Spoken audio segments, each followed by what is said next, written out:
10 towns in New Mexico. All of them still on the map. All of them giving off a frequency that makes you want to drive faster once you pass through. And the thing that gets me is that these places didn't always feel like this. They had thousands of people. They had money, saloons, hotels, newspapers. Then the ore ran out, or the railroad rerouted, or the highway bypassed them by 11 miles, and everything just stopped. The buildings stayed. Some of the people stayed. And now you can walk through and feel exactly what economic abandonment smells like.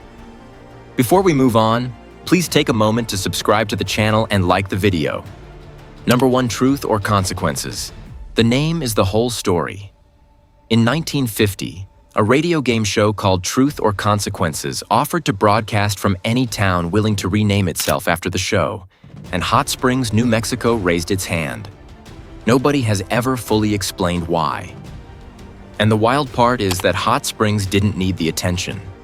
It was a real resort town built around geothermal springs on the Rio Grande. The kind of place people drove to from Albuquerque and El Paso specifically for the water and the quiet, with a working economy that wasn't struggling before some radio producers showed up with a gimmick and a microphone. The town took the deal anyway. Number 2, Lordsburg. Lordsburg sits in the boot heel of New Mexico, which is already the part of the state that most people don't know exists. And the town's whole reason for being was the Southern Pacific Railroad pulling in 1880 and turning this patch of desert into a supply depot where genuinely rough things happened.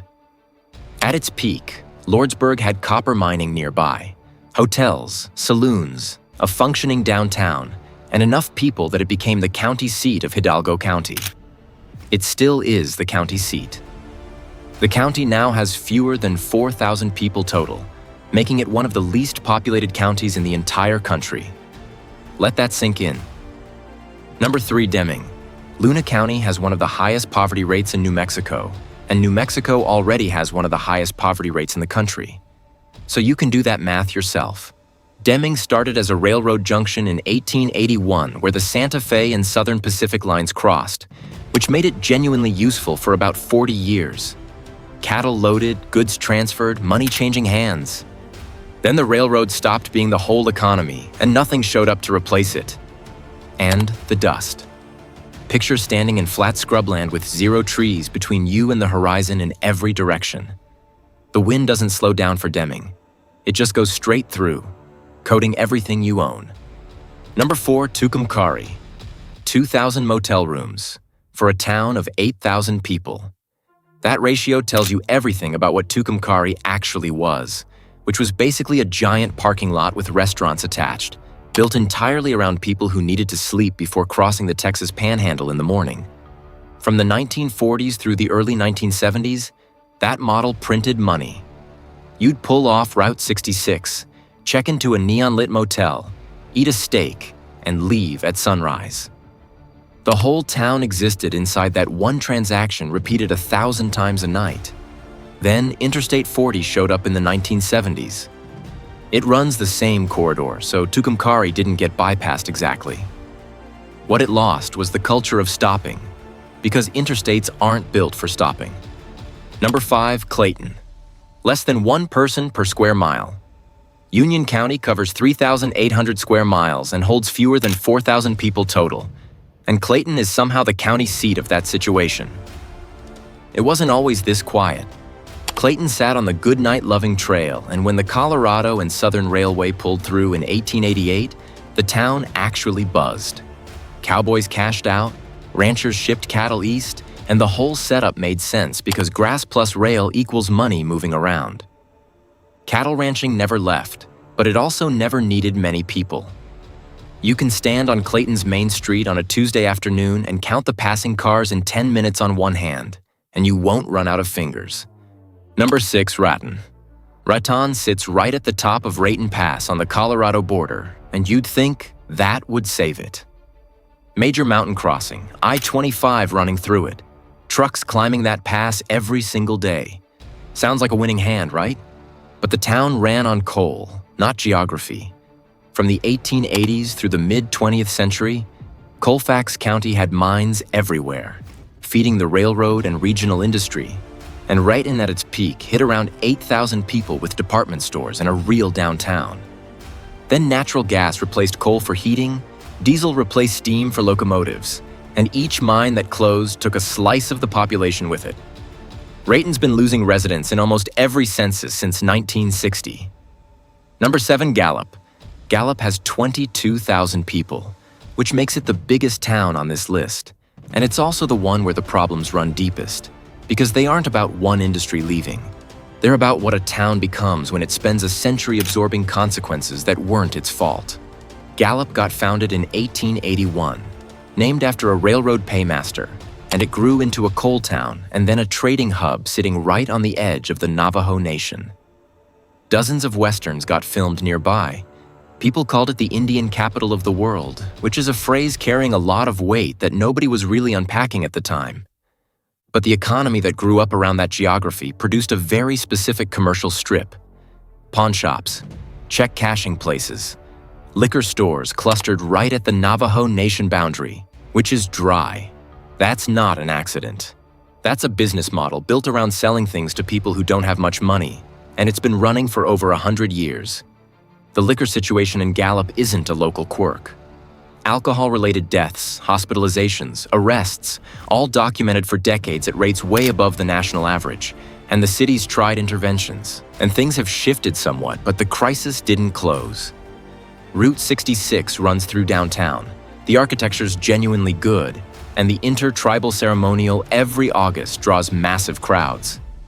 That's all real, and the poverty rate still sits around 30%. Number 8, Grants. Most boom-bust towns peaked so long ago that nobody alive remembers the boom. Grants isn't that. In 1950, a Navajo rancher named Patty Martinez found uranium ore near Haystack Mountain. And within a decade, Grants went from a quiet farming town to the uranium capital of the world, feeding America's nuclear weapons program. Population doubled, then doubled again. Then 3 Mile Island happened in 1979. The federal government stopped buying uranium for weapons. Prices collapsed, and the mines shut down. Grants lost a third of its population in 10 years. Not gradually. Fast. The New Mexico Mining Museum downtown lets you walk through an actual underground mine replica, which is either great heritage tourism or the world's most specific haunted house. Number 9, Belen. The water tower still says Hub City. The welcome signs still say it too. Belen earned that name when it ran a major junction for the Atchison, Topeka, and Santa Fe Railway, a place where freight lines crossed, workers lived, and the whole operation actually mattered to how goods moved across the country. At its peak, Belen had a Harvey House, which was the upscale restaurant and hotel chain the Santa Fe Railway dropped at its most important stops. Having one meant your town was real. Passengers stepped off the train, ate an actual meal, and kept moving. The Harvey House building still stands. It's been repurposed, which is good, but repurposing a Harvey House is just a polite way of admitting the original reason it existed is completely gone. Number 10, Espanola. Espanola doesn't fit the pattern of every other town on this list. No single industry collapsed. No highway bypassed it. This place got hit by everything at once, and it started long before anyone was paying attention. Spanish colonial settlers arrived in the late 1500s, and Espanola spent centuries as a real agricultural and trade center for northern New Mexico. Then the 1940s brought Los Alamos 18 miles up the road, and suddenly one of the wealthiest communities in the entire country existed right next door to one of the poorest. Rio Arriba County, where Espanola sits, runs poverty rates around 20 to 25%. Los Alamos County consistently ranks among the highest median household incomes in the nation. Same mountain range, completely different planet. Every one of these towns still exists. Still has a zip code, a post office, people setting alarm clocks and making coffee and going about their day. So this isn't about ruins or ghost towns in the fun road trip sense. The pattern across all 10 is the same.